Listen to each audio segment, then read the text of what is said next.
Muitos já ouviram falar sobre a Ilíada, apesar de não saber que o nome é esse, mas se trata da Guerra de Troia. Tinha a Helena de Troia, a mulher mais bela do mundo que fez os gregos lutarem contra os troianos, e até mesmo o famoso cavalo de Troia, que foi o presente que os gregos entregaram para os troianos, gerando o termo presente grego, porque se tratava de uma armadilha. Então, se você quer saber um pouco mais sobre a Ilíada, que é uma das obras mais influentes da humanidade, e entender qual é o heroísmo presente nessa história, acompanhe a gente.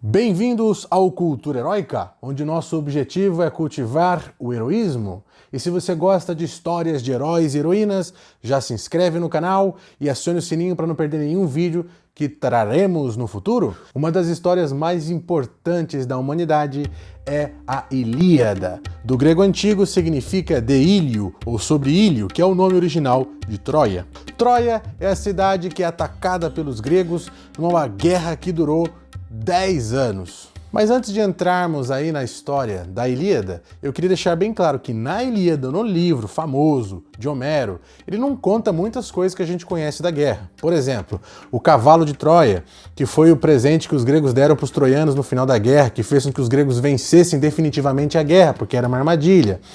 E também o motivo pelo qual a guerra começou.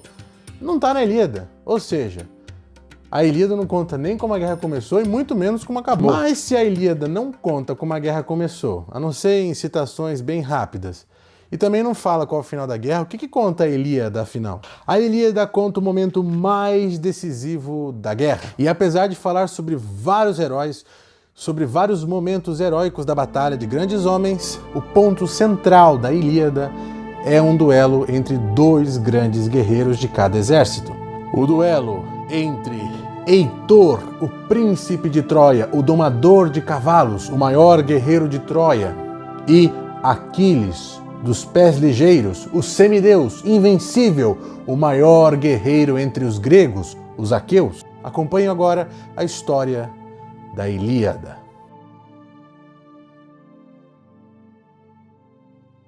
Importante dizer que os deuses do panteão grego estão muito presentes na Ilíada.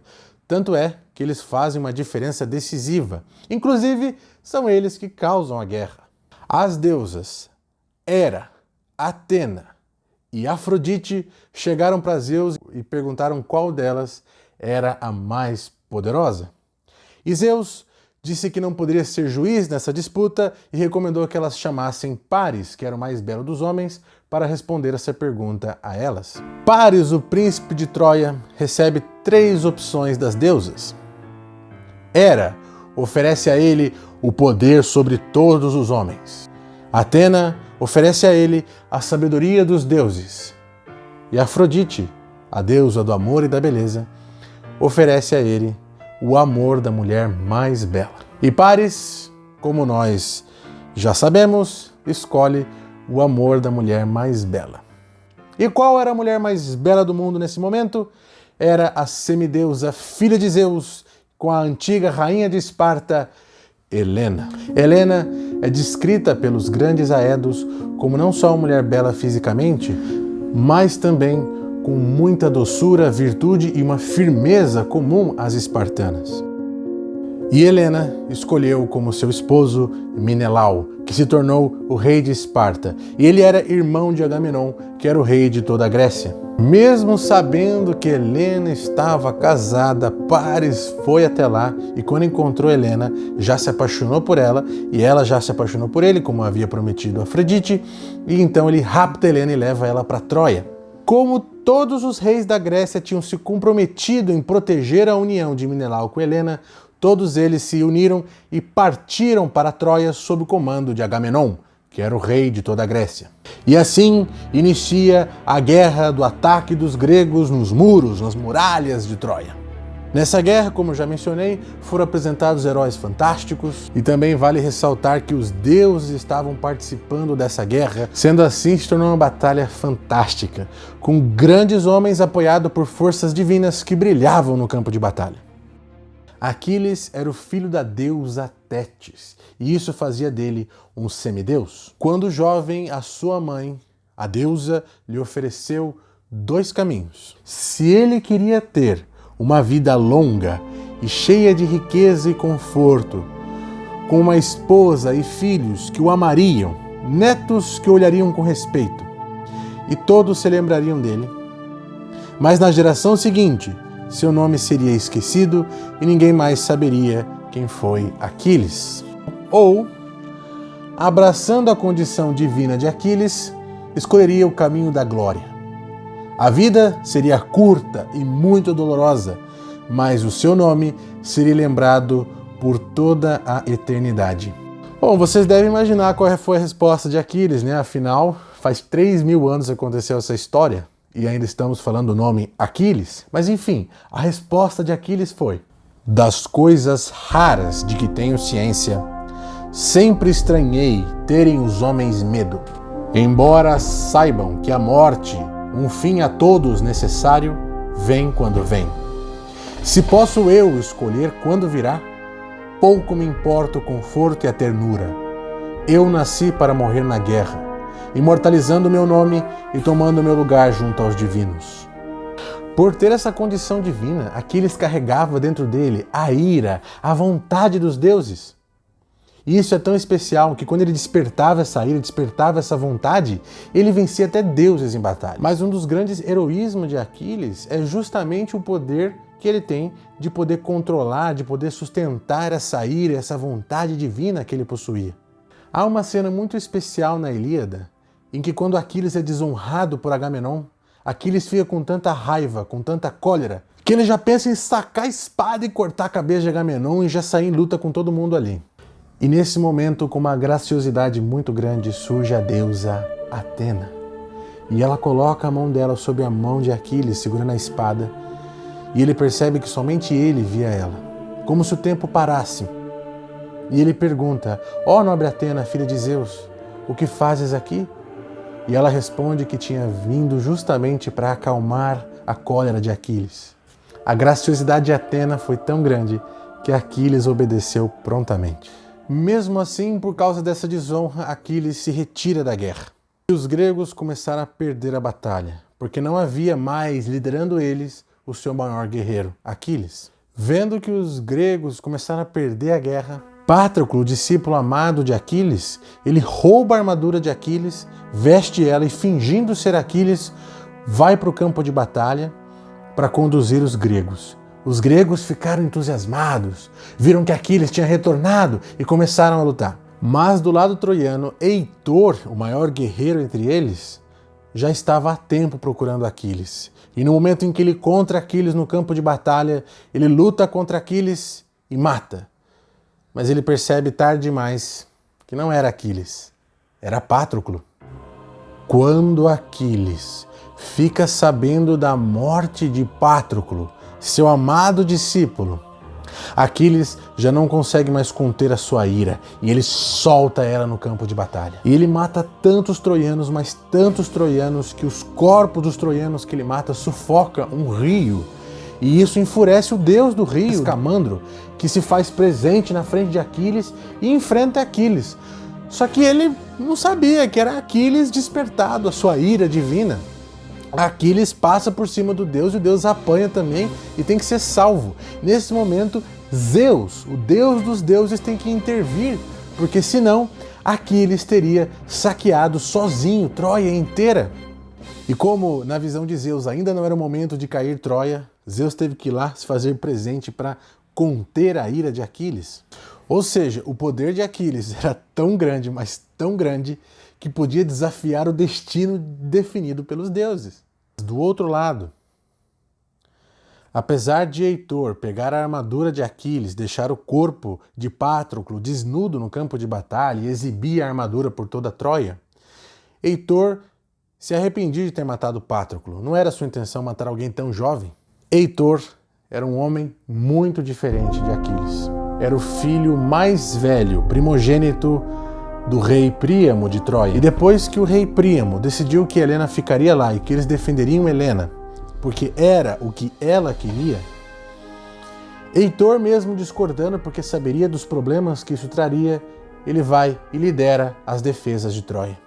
Se do lado grego tinham vários guerreiros que davam força aos gregos, davam moral de lutar ao lado deles, como Ajax, Odisseu e vários outros que estão na história, do lado troiano, basicamente, só tinha Heitor. Mas isso não significa que eles estavam mal servidos, porque Heitor era um grande guerreiro.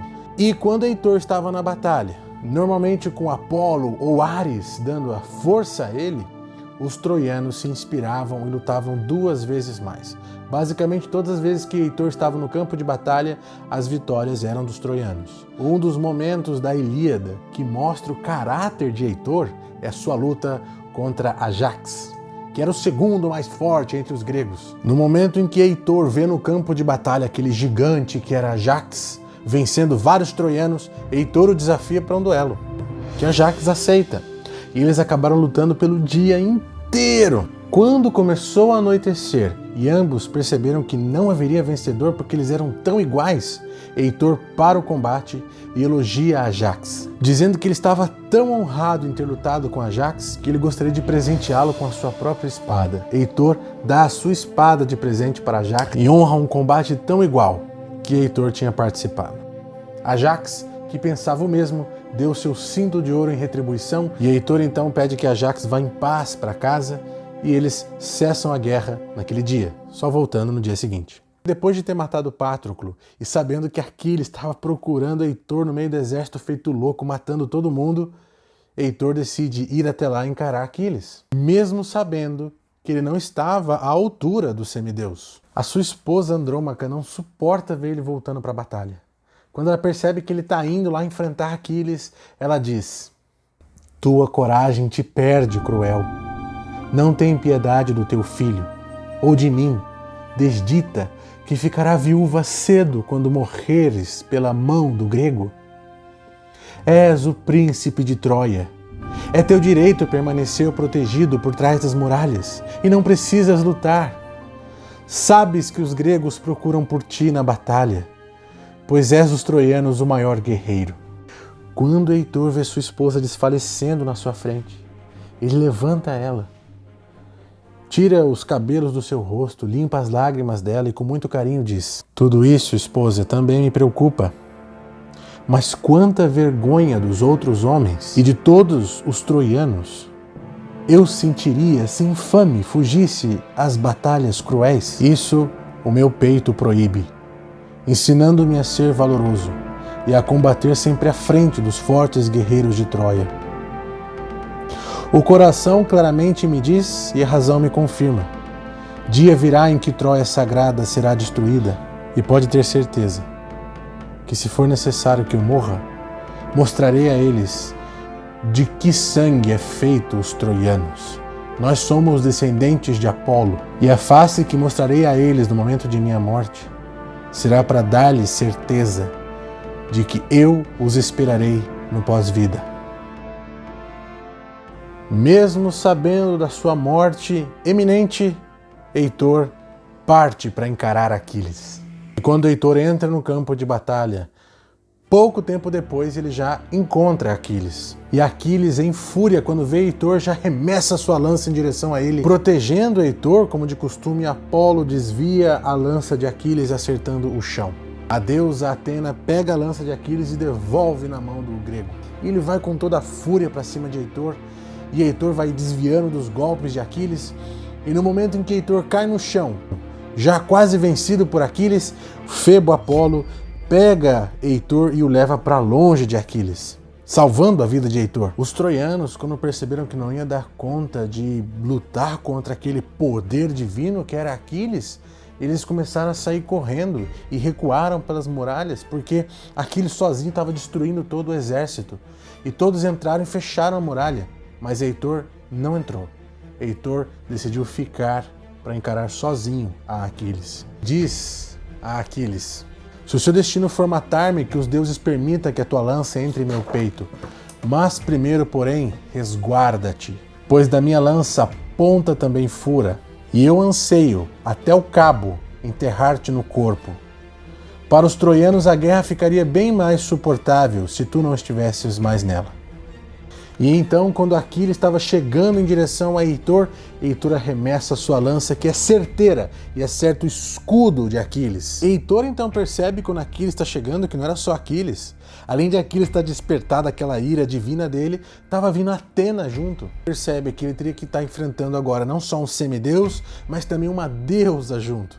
Ele pega a sua carruagem e parte em volta das muralhas, e Aquiles, com toda a fúria seguindo ele, ele começa então a arremessar flechas em direção a Aquiles, esperando que alguém fosse ajudá-lo. Mas não surge nem Apolo e nem Ares. Os deuses já haviam decidido o destino desses dois heróis.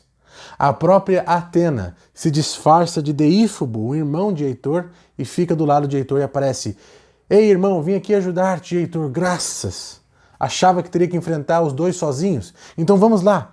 Então Heitor para a carruagem para enfrentar Aquiles, e quando ele olha para Deífobo novamente, já não estava mais lá. Era um disfarce de Atena para enganar Heitor e fazer justamente que ele parasse. Enganado por Atena, Heitor sabia que o seu momento tinha chegado. Aquiles arremessa sua lança e Atena a conduz no único ponto de Heitor que estava desprotegido, o seu pescoço. E assim, Heitor cai morto no chão, vencido por Aquiles. Aquiles, ainda com raiva pela morte de Patroclo, prende os pés de Heitor na sua carruagem e leva ele para o acampamento grego. Os troianos, todos, ficaram desolados. O rei Príamo se disfarça de andarilho e entra no acampamento grego para implorar para Aquiles que ele entregasse o corpo de Heitor para que eles pudessem prestar as honras e homenagens fúnebres a Heitor.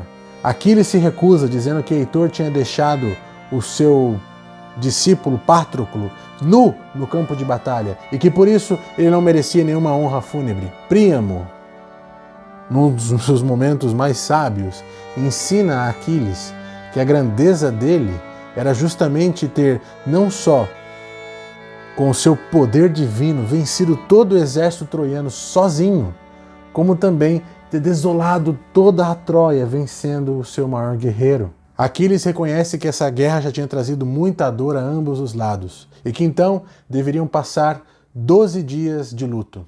Os gregos por Patroclo e os troianos por Heitor. E Aquiles então permite que Príamo leve o corpo de Heitor até Troia. Quando o corpo de Heitor entra em Troia, quando o seu corpo passa pelos portões de Troia, todos os troianos estavam com o seu coração desolado. Não havia um rosto troiano que não tinha lágrimas. E é nesse momento, no pranto de Troia, no funeral de Heitor, que acaba o livro Ilíada. Percebam, se a Ilíada acaba nos funerais de Heitor, era porque a guerra já tinha acabado. Mesmo ainda tendo batalhas pela frente, o momento que imortalizou Aquiles foi na Ilíada, onde ele acabou com quase todo o exército troiano e, despertando a sua fúria divina, matou o maior guerreiro defensor de Troia.